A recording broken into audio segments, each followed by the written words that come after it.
माता की जय, धरती माता की जय, महादेव पार्वती की जय, अपने अपने माता पिता की जय। आज बड़ी खुशी कर बात है कि हमारे देश कर आज़ादी कर बाद आज के 80 साल कर बाद ये ग्राम सभा जे पारंपरिक ग्राम सभा जे पुरखा कर ग्राम सभा जे रूढ़िगत ग्राम सभा इकर नाम कहल जाए जे भारत कर संविधान कर 13(3) क के आधार पर अपन रूढ़ी प्रथा के विधि का बल कानून का बल प्राप्त है।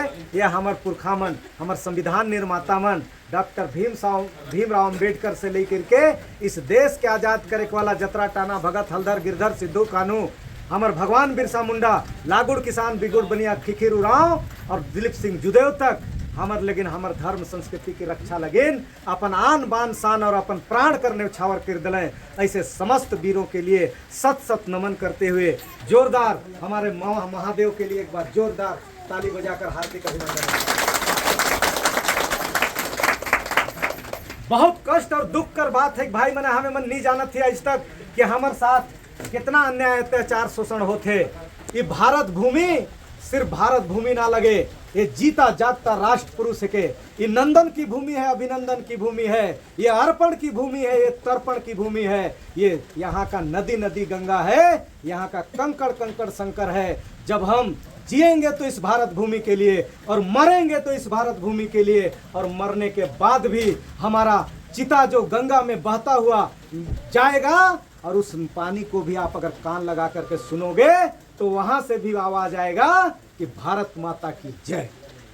ऐसी राष्ट्र भक्ति और देशभक्ति की भावना से ओतप्रोत अटल बिहारी वाजपेयी जी को भी मैं सत सत नमन करते हुए आज के प्रधानमंत्री मुख्यमंत्री हमारे माननीय विधायक ऐसे महानुभावों को और पूर्वजों को मैं नमन करता हुआ मैं भारत माँ के लिए एक बात बताना चाहता हूँ, सच्चा इतिहास बताने आया हूँ जो कि हमारे पूर्वजों ने नहीं बता पाए और हमारे दुश्मनों ने उस सारी संस्कृति सभ्यता और इतिहास को मिटा दिए।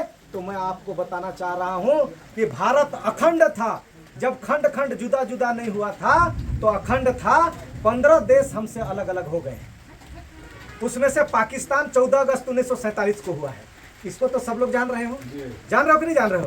तो उसी तरीके से और जो 14 देश है हमारा देश को काट काट करके खंड खंड करके 800 साल के मुगलों के सरकार शासन काल में और 200 साल के बेईमान अंग्रेजों के शासन काल में हमारे लोगों की धर्म संस्कृति बेटी रोटी सबके साथ अन्याय अत्याचार शोषण हुआ। हमारे साथ बहुत बड़ा बड़ा अन्याय हुआ। उसके बाद हमारे वीरों ने अपनी प्राणों की बलिदानी देके इस देश को आज़ादी दिलाए और इस देश को आज़ादी दिलाए तो संविधान में हमको रूढ़िगत परंपरा को विधि का बल प्राप्त है। लेकिन कोई भी भाई इस कानून को बताने हमारे बीच में नहीं आ पाया, इसके कारण हम लोग इसको नहीं जानते थे और इसी का रूढ़िगत ग्राम सभा का कल हम लोगों ने आयोजन आज कर रहे हैं। तो उसमें कल हम लोगों को पूरे पुलिस प्रशासन से लेकर सारे लोग अब पूरा रोज संविधान का किताब को पलट के रात भर हम लोगों को अब जल्दी आते थोड़ा सा विलम्ब भी नहीं हुआ, बाकी लोगों का विलम्ब हुआ तो उसमें व्यवधान हुआ हम लोगों को। लेकिन सत्य परेशान हो सकती है लेकिन झुक नहीं सकती और सत्य ही शिव है और सत्य ही विजय है।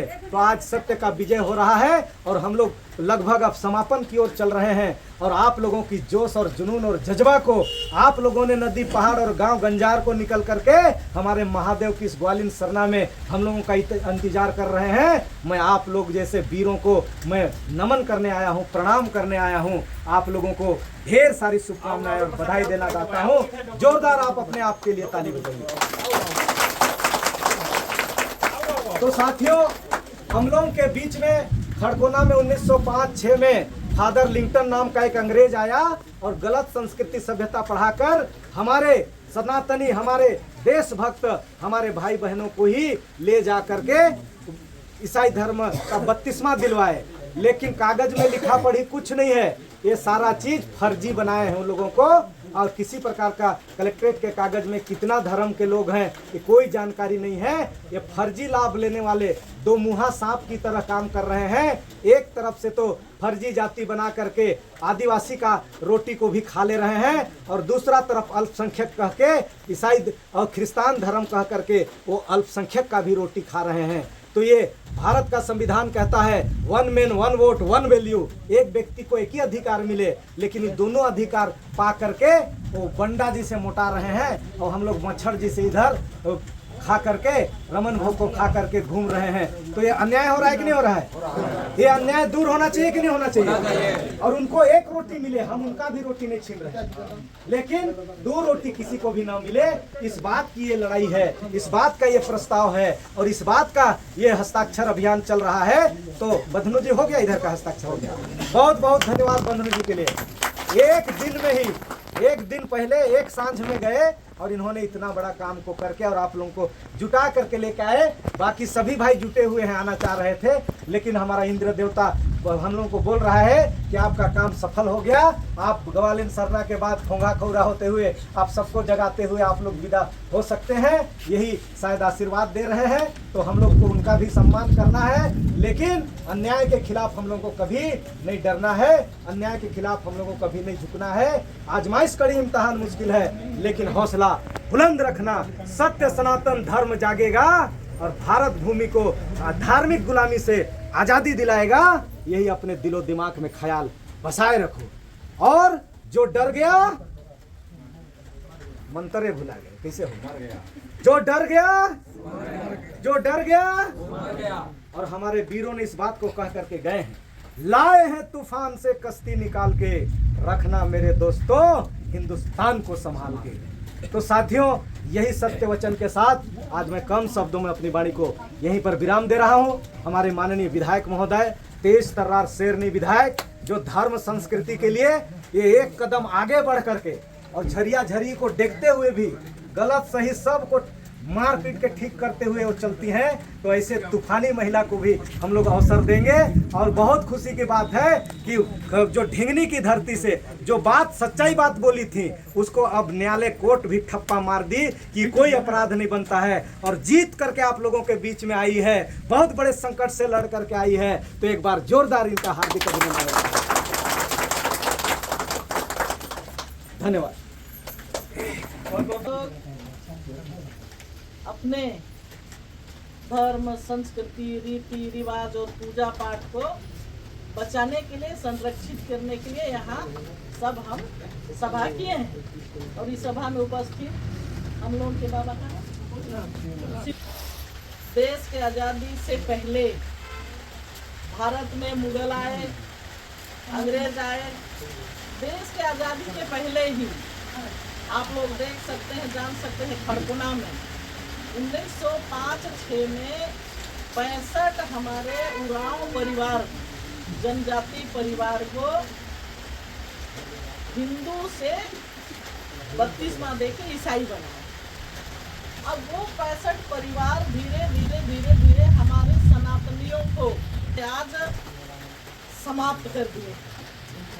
धीरे धीरे हम लोगों की संख्या घटने लगी है और इस संगाई सभा के चकाचौंध और लॉर्ड मैकाले की शिक्षा नीति के कारण, इनकी जो शिक्षा नीति है, इनकी जो संस्कार है, उसके कारण हमारे वनांचल में रहने वाले अनुसूचित जनजाति व अन्य जाति लोग धर्मांतरण की ओर जाने लगे।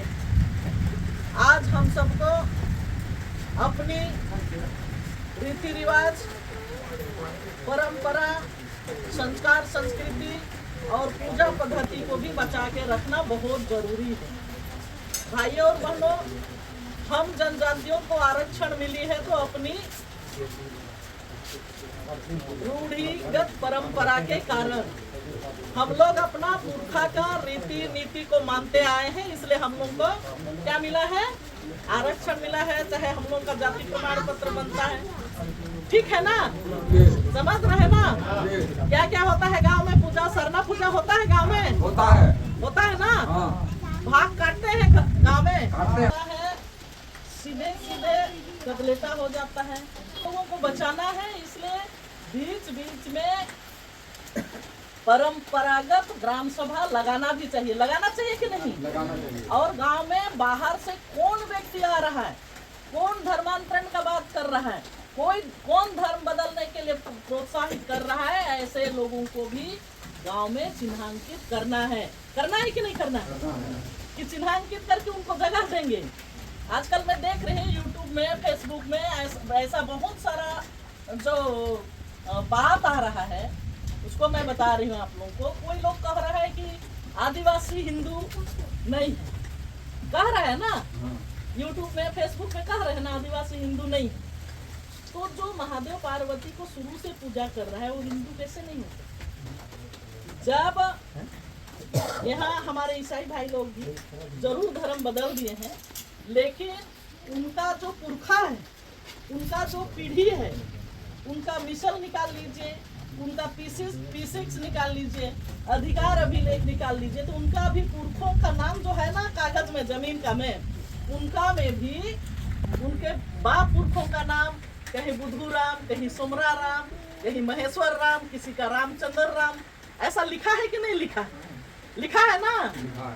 आज बदलने से क्या होता है? वो भी इसी धरती के लोग हैं, वो भी विदेश के नहीं हैं, लेकिन विदेशी धर्म को मानने के कारण वो लोग हम लोग को तुच्छ करते हैं। उन लोग अपने आप को बड़ा बताते हैं, हमारा भगवान अच्छा है कहते हैं। तो भगवान सबका अच्छा होता है, किसी का छोटा और बड़ा नहीं होता है। लेकिन हमको, और 5वीं अनुसूची की बात करते हैं, अब पत्थलगढ़ी हुआ था बछराव में, वहाँ 5वीं अनुसूची का हवाला दिया गया था। लेकिन 5वीं अनुसूची क्या कहता है उसको हम सबको समझना पड़ेगा।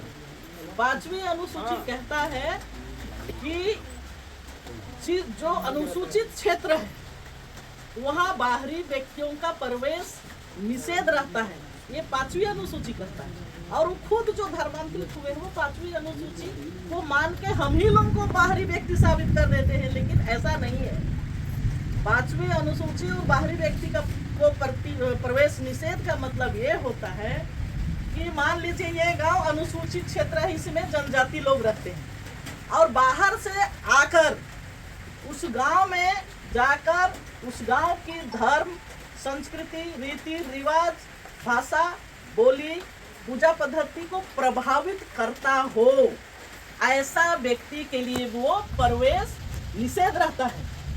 अनुसूचित जनजाति क्षेत्र में या पेशा एक्ट 6वीं अनुसूची में बाहरी व्यक्तियों का प्रवेश निषेध इसलिए रहता कि वहाँ का धर्म, संस्कृति सीधे से प्रभावित ना हो।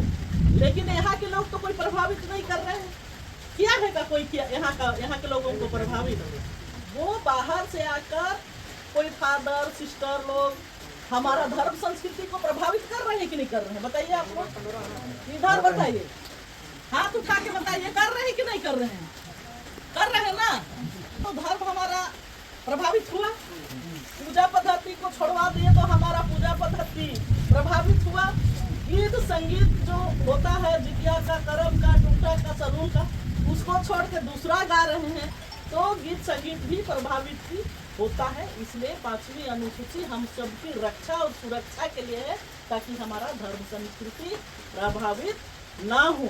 गलती से, सुस्ती से, चाहे भूख से, चाहे प्यास से, चाहे प्रताड़ना से हमारे युवा भाई लोग, चाहे अन्य जाति समाज के लोग यदि ईसाई धर्म ग्रहण किए हैं, उनको तकलीफ हो रहा है, तो सम्मान वो घर वापसी कर सकते हैं। उनका भी स्वागत है, भात भीतर करेंगे, उनका भी स्वागत है।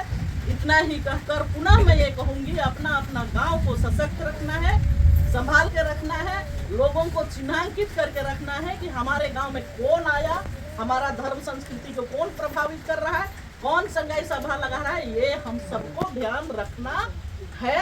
इसी आशा और विश्वास के साथ मैं अपनी बात को समाप्त करती हूँ। जय जोहार, सभी को प्रणाम।